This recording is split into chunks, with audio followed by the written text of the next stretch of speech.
ক। দোস্ত, আজকে আমার 3 নাম্বার বয়ফ্রেন্ডের সাথে 2 বছর পূর্ণ হইলো। তো দোস্ত, সেজন্য না আজও পার্টি রাখছে। তো মানে দোস্ত, মা যাইতে দিতেছে না, একটু এসে আমারে বাইর কর না, বলবি তোর মা খিচুড়ি খাইতে ডাকছে। ওকে দূর, আমি পারবো না। তোর বাসায় গেলে তোর মা যেমন তাকায় মনে হয় যে আমি চুরি করতে ঢুকছি। না দোস্ত, এইটাই লাস্ট বার, আর বলবো না তোকে। প্লিজ দোস্ত, প্লিজ আর বলবো না। গত 2 বছর ধরে খালি লাস্ট বারে শুনতেছি। ভালো আছেন আন্টি? কাজল কোথায়? কেন, কই যাবা? কাহিনী কি? না মানে আমু বলছে আজকে আমাদের বাসায় ওকে লাঞ্চ করতে। ও আচ্ছা, তাই তো বলি।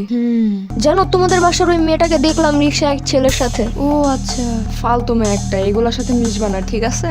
জি আচ্ছা।